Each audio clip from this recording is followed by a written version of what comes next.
Well, the US Secretary of State, that's Antony Blinken, of course, he has urged both Israel and Palestine to de-escalate violence and restore security. The region is experiencing the worst violence in years. Joining us now is the Israeli Ambassador to the United Kingdom, Tzipi Hotovely. Is that how I pronounce yes. it? Yes. It's nice to see you. Good morning. Thanks for joining us. How are you going to de-escalate the violence? First of all, good morning. I'm so happy to be here with you for the opportunity to speak about what was going on the weekend in Israel. We had a very difficult weekend because, unfortunately, on Friday night, when people were going out of a synagogue, you know, Shabbat is the holy day in our week, and they went from the synagogue to go and have their nice Friday night dinner. They were attacked by a Palestinian terrorist, firing with gun, killing 7 people. Some of the people, I think people were heartbroken when they saw the faces of Asher was a 14-year-old young boy, and a nice couple, Natalie and Ellie, that just got married 2 years ago, and they came to help the people that were injured. And unfortunately, the terrorist was so cruel that he was shooting them. And that was the weekend we went through. And when that happened, President Biden called right away to Prime Minister Netanyahu. He said, "This is horrific. We are supporting your right for self-defense."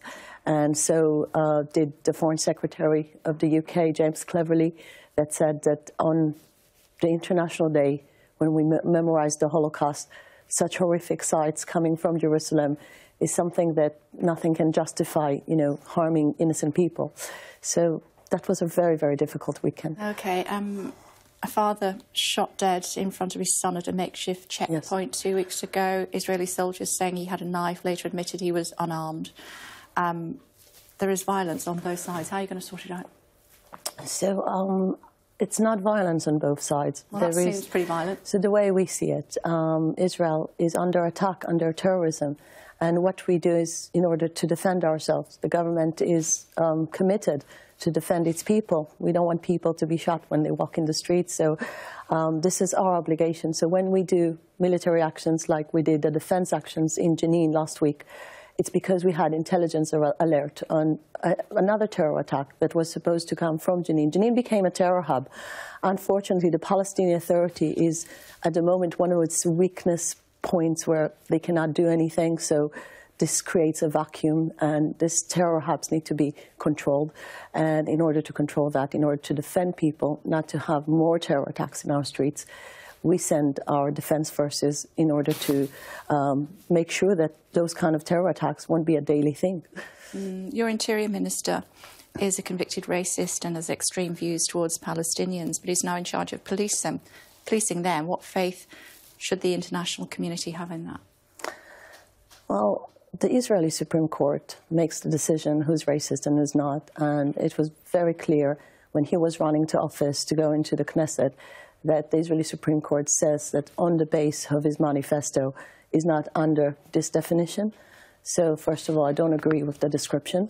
But if we go back, policing the Palestinians, I mean, he has extreme views about them. But if we go back to the Israeli government is a coalition government, something that in the UK is not something you have many times. I mean, you're used to different type of system. What's that got to do with his views on Palestine? I explain because his views on Palestine have been under review, under judicial review of our Supreme Court. And the Supreme Court said very clearly that he put one thing in his manifesto, which is safety in the streets of Israel, and this is why he was elected. So I just don't agree with the description. But if we go back to the government is being ruled by Benjamin Netanyahu's party. This is the dominant party. And charges of fraud hanging over him. This is something being checked in a court. And I think his leadership for the last 20 years was dominated by a vision of creating more peace with our neighbors. As you know, the Abraham Accords is something that happened under his leadership. So in the last 2 years, we had more and more countries joining to the peace circle. And actually, the visit of Antony Blinken yesterday, one of the main issues in this visit is how to extend the peace circle and how to bring Saudi Arabia into the circle, how to make sure that the region will be more safe. So I really think that this is a good role model of how Israel and the Arab world can create great things together, because the Abraham Accords has been a wonderful success. OK, talk to me about why you would bring gun licences. Why are you loosening gun licences for Israelis. How is that not going to exacerbate the situation? So I'm very happy you're asking about that, because I don't know if people are familiar with our very, very strict gun laws. So Israel has a very strict gun laws, and what the government is doing is basically allowing just the people that already have a license, people that are trained, are well-trained, are part of security and defense forces, just to carry their guns in order to, prevent this horrific kind of, terror violence. You're going to shoot somebody. We're not going to hand out guns. I mean, just to make it sure and clear. If you've got a gun, you only have a gun to shoot somebody. No, but we have guns in order to defend ourselves. Many people in Israel, we have... But how do you defend yourself? No, just to explain how the Israeli system works. We have a very strict gun laws, and the people that are allowed to carry guns are people that are trained in our security systems, because many people, as you know, in Israel work on security work. So part of the work of those security people is, if something horrific like happened Friday night is happening, is to protect the people. So this is part of their duty, or their civil duty. But we are not handing over guns, and the Prime Minister said it very clearly. No one is taking the law into his hands. We have policing forces and we have defense forces in order to do that. No one is encouraging violence. Actually, we want to de-escalate.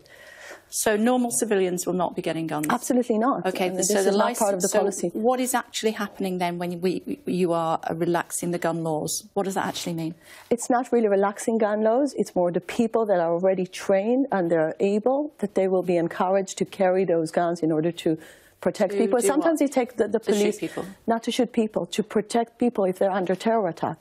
And just to go back to our history, so many times in our history, including, by the way, the mayor of Jerusalem that was involved in the middle of a scene of terrorism. So he had to run after a terrorist when he was firing and shooting people in the streets of Jerusalem. So unfortunately, because Israel has such a bad experience with terrorism in our streets, sometimes people that carry guns, because they're part of security and defense forces, they actually saved lives. So we're not speaking in any way on something that is, handing over guns. There has to be peace. Otherwise, we will continue to see the death toll rise. Talk to me about the importance of taking the houses from the families of those that are caught up in terrorism. What's the point of that? First of all, let's start with what you started. There must be peace. So why there is no peace? If Israel is doing so well with Egypt, with Jordan, we have a proven record of a country that seeks peace and wants peace. So why is it so hard with our neighbors, the Palestinians? And I think some of the answer comes from the horrible incitement that brings a 13-year-old boy to take a gun and, as you said, to shoot a father and a son, one after the other. A 13-year-old boy, can you imagine a 13-year-old boy anywhere else in the world taking a gun, firing, trying to kill innocent people? I think it's the incitement. So why then demolish his family's home? Again, so the reason we're doing it is in order to discourage the other people to be involved with terrorism. So it's not just the child's responsibility, it's the whole family that is responsible for the way we see it. The way we see it, it's not the family's responsibility or any. We see it as, look at what is happening with the Palestinian Authority delivering financial support to everyone who's involved with terrorism. There is so much incentive under the Palestinian leadership to be involved with terrorism.